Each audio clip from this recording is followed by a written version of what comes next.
네, 안녕하세요 여러분.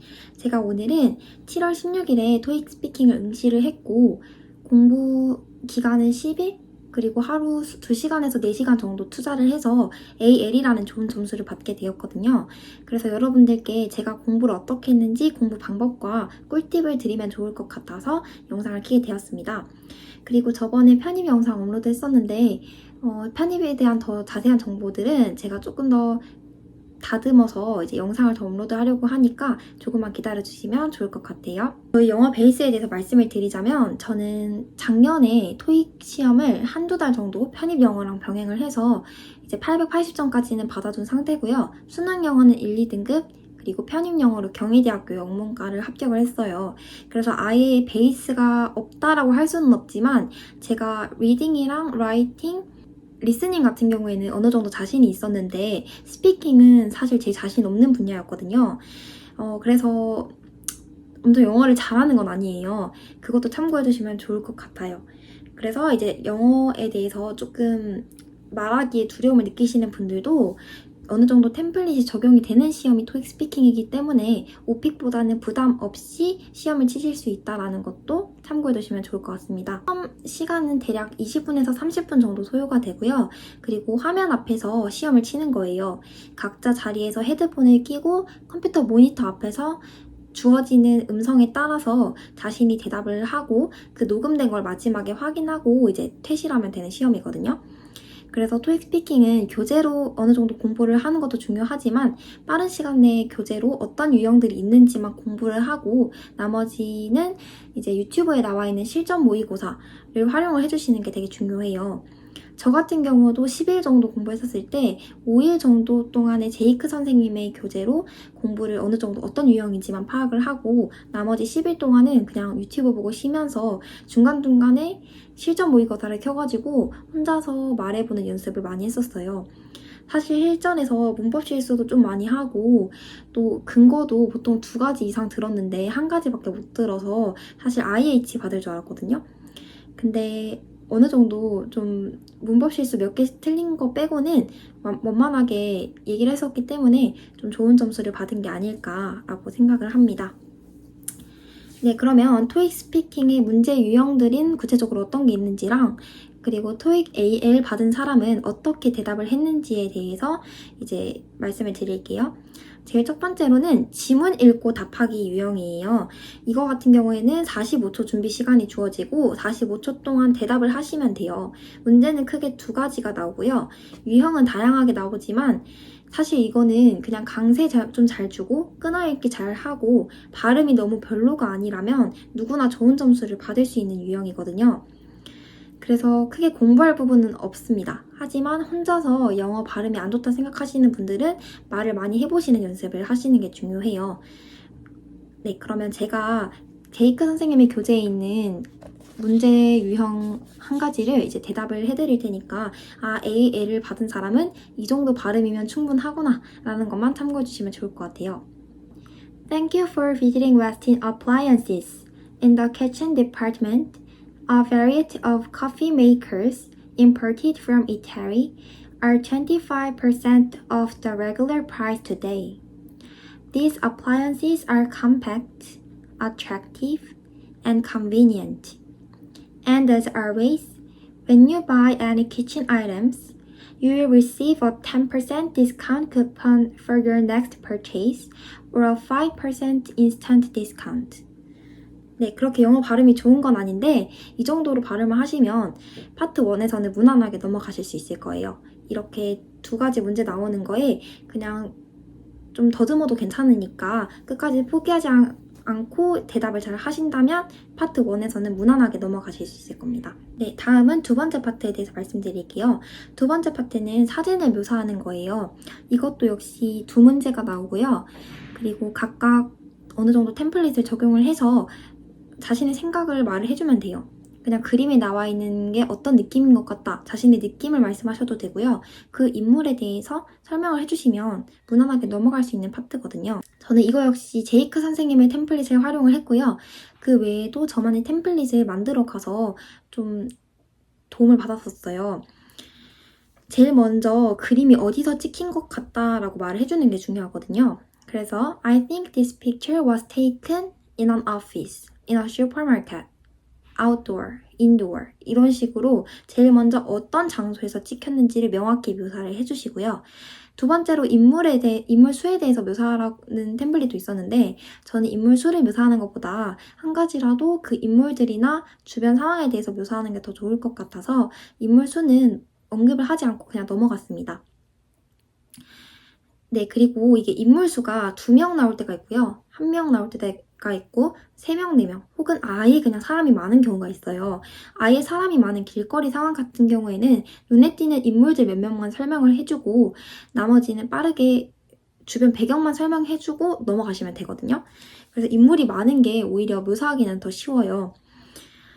근데 저 같은 경우 시험 쳤을 때 거리에서 사람이 많은 게 있었거든요. 그 그림이 첫 번째로 나왔고 두 번째 그림은 한 인물이 있었는데 벽에 있는 시계를 망치랑 못을 가지고 고치고 있는 장면이 있었어요. 여기서 망치랑 못을 영어로 뭔지 몰랐다면 표현할 수 있는 구사력이 조금 떨어졌다고 생각이 들거든요. 그래서 토익을 어느 정도 공부를 하고 토익 스피킹을 준비하신 분들이라면 단어에 대한 표현력이 조금 더 있으시기 때문에 무난하게 저처럼 A를 받으실 수 있을 거라고 생각을 해요. 네, 그리고 중요한 게 그 인물들에 대해서 설명할 때 정확히 그림에서 어떤 위치에 있는지 묘사해 주시는 것도 중요해요. 예를 들면 In the middle of the picture, a man wearing a suit is reading something 이런 식으로 중간인지 왼쪽인지 오른쪽인지 전반부인지 후반부인지를 잘 묘사해 주시는 게 중요하거든요. 이것도 제이크 선생님 교재를 보면 다 나와 있어요. 예를 들어서 중간이면 in the middle of the picture, 오른쪽이면 on the right side of the picture, 왼쪽이면 on the left side of the picture. 앞에 있을 경우에 in the foreground of the picture, 뒤에 있을 경우에는 in the background of the picture. 이런 식으로 위치를 설명하라고 말씀을 해주세요. 그리고 인물의 동작 같은 경우에는 그 실제 그림에서 하고 있는 거기 때문에 현재 진행을 써주셔야 되는 게 중요하거든요. 그래서 예를 들면 In the middle of the picture, a woman is typing on a laptop computer 이런 식으로 현재 진행을 써주시는 게 중요해요.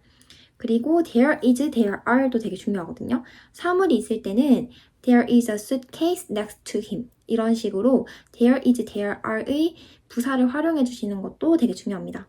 그리고 혹시나 이제 시간이 남았다라고 하시면 자신의 생각을 적어주시는 것도 좋아요. It seems like they are discussing something 이런 식으로 말씀해 주시는 게 되게 좋습니다.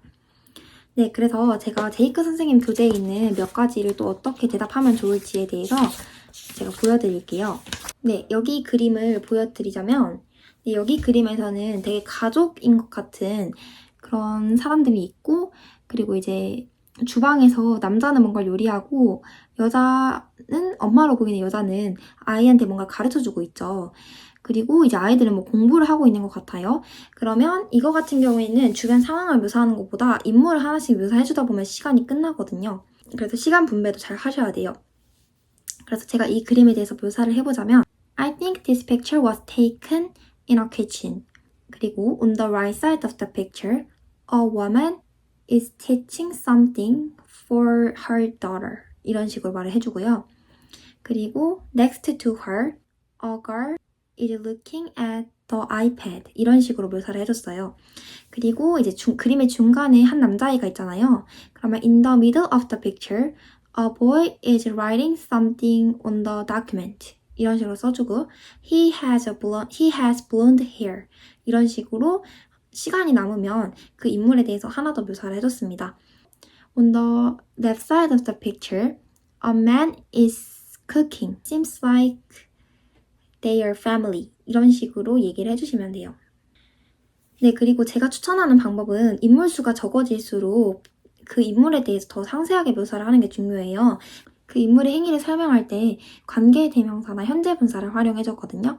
예를 들면 체크셔츠를 입은 남자가 있다. 근데 그 남자가 그의 모니터를 보고 있다라고 할 때 On the right side of the picture, a man is looking at the monitor and he is wearing a checkered shirt. 이렇게 하기보다는 On the right side of the picture, a man who is wearing a checkered shirt Card chart is looking at the monitor. 이런 식으로 한 문장에 같이 묘사를 해주시면 조금 더 있어 보이는 영어를 구사할 수 있다고 합니다. 그래서 그것도 참고해주시면 좋을 것 같아요. 네, 그리고 세 번째 유형은 질문에 답하는 문제고요. 크게 세 문제가 나옵니다. 첫 번째는 의문사 2개를 들어서 그 의문사에 맞게 딱딱 대답만 해주시면 되고요. 두 번째 문제는 이유를 한 가지 들어야 돼요. 구체적인 이유를. 그래서 이거는 크게 어렵진 않아요. 그냥 이유는 어느 정도 몇 개 템플릿을 생각해 가면 되니까. 근데 세 번째 유형은 30초 동안 자신의 생각을 이야기해야 돼서 조금 어려울 수는 있는데 이것도 어느 정도 템플릿만 준비해가면 누구나 할 수 있거든요. 네, 그래서 제가 기억하기로 제가 시험 쳤을 때는 그 청소용품을 너가 얼마나 자주 사고 주로 어디서 사니? 라는 질문을 물으셨어요. 그래서 저 같은 경우에는 뭐 2주에 한 번 산다. 그리고 나는 온라인 예를 들면 쿠팡이라는 곳에서 주로 사. 이런 식으로 대답했어요. 저는 그냥 항상 생각해 갔거든요. 어디서 샀니라는 게 나오면 무조건 나는 온라인에서 샀다고 해야겠다. 그리고 얼마나 자주 하니 하면 나는 2주에 한 번을 말해야겠다. 이런 식으로 정해놓고 갔었어요. 약간의 거짓말 해도 되거든요. 그래서 대답을 잘하는 게 중요하니까 실제로 자기가 클리닝 용품을 거의 사지 않더라도 난 안 사 라고 말하긴 그렇잖아요. 그래서 나는 뭐 2주에 한 번 사 이런 식으로 생각을 해두고 말을 하면 버벅거리지 않고 말을 할 수 있을 거라고 생각을 해요. 네, 그리고 네 번째 유형 같은 경우에는 정보에 대해서 답하는 유형이에요. 네, 그래서 크게 5가지 유형이 있거든요. 행사 일정이랑 개인 일정, 이력서, 면접 일정, 강의 일정 이렇게 있는데 행사 일정에서 중요한 거는 세션이라고 대답을 해야 되고 개인 일정에서는 appointment라고 대답을 해줘야 된다는 것도 참고해 주시면 좋을 것 같아요. 제이크 선생님의 강의랑 교재를 보면 다 나와 있겠지만 이제 어느 정도 2번 유형이랑 4번 유형 같은 경우에서 가장 템플릿 적용이 쉬운 유형이라고 볼 수 있어요. 템플릿 적용이 잘 되는 유형이기 때문에 그 템플릿을 어느 정도 외워가시면 쉬워요. 예를 들면 행사 일정에서는 제일 첫 번째 유형에 보통 시간이랑 장소를 묻거든요. 그러면 the conference will be held 하고 시간이랑 장소 얘기를 해주시면 돼요. 그리고 잘못된 정보 같은 경우에는 너가 틀렸어. You're wrong 이렇게 말하기보다는 I'm sorry but you have the wrong information 이런 식으로 완곡하게 표현하는 게 좋다고 제이크 선생님이 말씀을 해주셨습니다. 그리고 개인 일정이나 행사 일정에서 자주 나오는 게 다수의 항목을 설명하는 세 번째 유형이거든요. 그러면 제일 먼저 There are 2 scheduled sessions 이런 식으로 몇 개의 스케줄이 있는지 말을 해주고 First, Second 이런 식으로 말을 해주면 돼요. 네, 그리고 마지막 유형은 자신의 의견을 제시하는 거거든요. 여기서 준비 시간은 45초고 대답하는 시간도 45초인데 45초 내에 처음 보는 질문을 조리 있게 대답하는 건 정말 어려워요. 저는 연습할 때는 2가지 근거를 무조건 들어야지라고 생각하고 준비를 했었는데 실전에서는 근거를 하나밖에 못 들어서 사실 IH 받을 거라 생각했었는데 꼭 근거가 많지 않더라도 명확하게 자신의 의견을 말할 수만 있으면 누구나 좋은 점수를 받을 수 있다는 걸 제가 시험을 치고 알게 됐습니다. 그래서 이때는 이제 근거를 하나만 생각해도 45초 내에 되게 잘한 거라고 들었어요. 그래서 확실한 근거를 잡고 얘기해 주시면 되고 혹시 시간이 많이 남았는데 근거가 더 이상 생각나지 않는다라고 했을 때는 주어진 제시문을 한 번 더 말하는 게 중요하거든요. 예를 들면 지문이 이렇게 나와요. For business leaders, which of the following quality is the most important for their success? 해서 time management skills, communication skills, financial planning skills라고 했을 때 나는 커뮤니케이션이 중요한 것 같아 라고 하면 그 커뮤니케이션 스킬이 중요하다라는 문장을 마지막에 한 번 더 언급을 해주는 거죠. 그러면 근거를 꼭 두개 들지 않아도 45초 동안 빈 공간 없이 자신의 생각을 모두 말할 수 있거든요. 그러면 다음은 편입에 관련된 영상 외에도 각종 자격증 같은 거 취득한 거에 대해서도 말씀을 드릴게요. 그리고 수능 특강이나 수능 완성 아니면 모의고사 같은 경우에서 영어를 어떻게 해석하는 게 좋은 접근 방법인지에 대해서도 업로드 할 테니까 많은 관심 가져주세요. 감사합니다.